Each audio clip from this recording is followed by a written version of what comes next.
মিষ্টান্ন আমের নাম বলতেই যেন চুয়াডাঙ্গার নামটাই ভেসে আসে। চুয়াডাঙ্গা জেলার আমগুলো ছড়িয়ে পড়ছে সারা বাংলাদেশ সহ বিশ্বের বিভিন্ন প্রান্তে। এটা শুধু আম নয়, যেন একটা মধুর বাক্স। এক তথ্য অনুসারে জানা গেছে চুয়াডাঙ্গা জেলায় প্রিয় 2304 হেক্টর জমি আম চাষ করা হয়। তো এই তুলনায় আমরা আমাদের জেলাতে অনেক পরিমাণ আম উৎপন্ন করে থাকি। শুধু তাই নয়, চুয়াডাঙ্গা জেলা আমের চাহিদা সারা বিশ্বব্যাপী ছড়িয়ে পড়ছে। এমনকি এখানে বিভিন্ন ব্যবসায়ীরা তাদের তাম্বু সেট করে। এছাড়াও বাগানগুলো পরিচর্যার মাধ্যমে তারা তাদের আমগুলো কিনে থাকে। এখানে বিভিন্নভাবে ব্যবসায়ীরা তাদের আমগুলো প্রক্রিয়াজাত করার জন্য এসে থাকে। শুধু আম প্রক্রিয়াজাত নয়, তারা বিভিন্নভাবে এই আমগুলো বিশ্বের চারিপাশে ছড়িয়ে দিচ্ছে। এমনকি যারা আম চাষি আছে সেই সকল ব্যক্তিবর্গ তাদের বাগানগুলোকে সুন্দরভাবে সুশৃঙ্খল ভাবে পাহাড়ে দেওয়ার জন্য কুড়ে তৈরি করছে, যেটা শুধু ঝড় বাতাস নয়, নিজের থাকার জায়গাগুলোও এইভাবে তৈরি করে থাকে। এমন একজন চাষি যে চাষিরা তাদের জীবনের নিরাপত্তাবিহীনভাবে আম বাগানে থাকে এবং এই যে আমগুলো আমরা সুস্বাদুভাবে গ্রহণ করছি সেগুলো তারা পাহারা দিয়ে থাকে। তবুও অনেক চাষি যারা সাধারণভাবে আমের দাম সঠিকভাবে পায় না, তারপরেও তারা সেই মনের আশা নিয়ে আম চাষ করে যাচ্ছে। এই আমগুলো শুধু খুলনা, বরিশাল, এমনকি ঢাকা নয়, বিভিন্ন প্রান্তে ছড়িয়ে যাচ্ছে। চুয়াডাঙ্গা জেলার আম মানেই এক ইতিহাস সৃষ্টিকারী আম, যে আমের এক চাহিদা রয়েছে বিভিন্নভাবে। এজন্যই আমরা বলি যে চুয়াডাঙ্গা জেলা শুধু ঐতিহ্যের দিক থেকে নয়, ফলের দিক থেকেও অনেক এগিয়ে রয়েছে। চারিদিকে আমের ছোঁয়া, যেন মনে হচ্ছে প্রতিটা গাছ সেই রয়েছে সেই সুন্দর সুস্বাদু আমে। এই আমগুলো এখন অনেক পরিচর্যা বাকি। এমনকি এই আমগুলো আমরা দেখতে পাচ্ছি যা চাষিরা বিভিন্নভাবে তারা উৎপন্ন করে।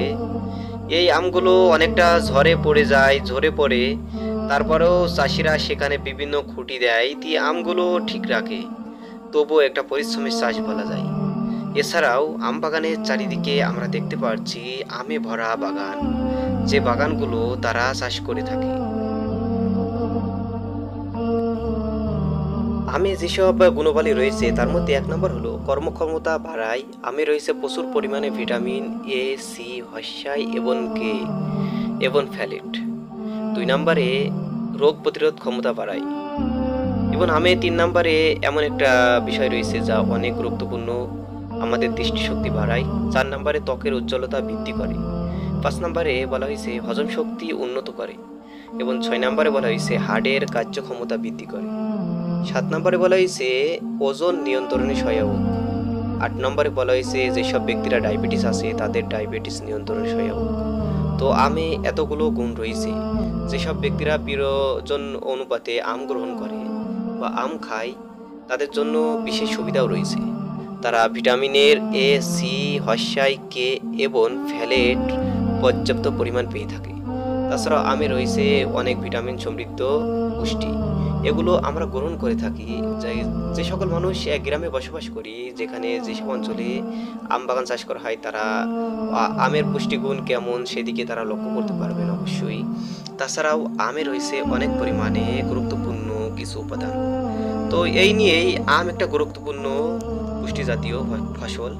তো সেই অনুপাতে যদি আমরা যেসব ব্যক্তিবর্গ যারা ব্যবসায়ী আছি তাদেরকে অবশ্যই সৎ হতে হবে, ফরমালিন মুক্ত খাবার হতে হবে, যেগুলো আমাদের অনেকটা উপকারী হবে। এজন্যই আমার প্রতিটা ব্যবসায়ী ভাইদের জন্য বিশেষভাবে অনুরোধ, যারা বা যে সকল ভাইরা বাগান করেছেন বা করবেন ভাবছেন, অবশ্যই ফরমালিন মুক্ত খাবার দেওয়ার চেষ্টা করবেন। এতে আপনার 5 টাকা বা 10 টাকা কেজিতে কম হোক, এটা আপনার জন্য অনেক ভালো। সে অনুপাতে আমরা আবার চলে যাই, যেখানে আম বাগানগুলো এমনভাবে সেজে আছে, আপনারা অবশ্যই লক্ষ্য করছেন প্রতিটা আম এমনভাবে আছে যেগুলো আপনাদেরকে অবশ্যই ভালো লাগবে দেখতে। এবং গাছে গাছে আম ভরে গেছে। শুধু আমরা আম দেখছি তা নয়, এর পেছনে অনেক পরিশ্রম লুকিয়ে আছে। কতটা পরিশ্রম লুকিয়ে আছে তা আপনারা অনুমান করতে পারছেন। এই আমগুলো সাধারণত বাংলাদেশের বিভিন্ন জায়গায় যেতে থাকে। তো তো অবশ্যই এই আমগুলো সুস্বাদু হওয়ার কারণে অনেক চাহিদাও রয়েছে। সেই অনুপাতে আপনারা সবাই পাশে থাকুন, ভালো থাকুন।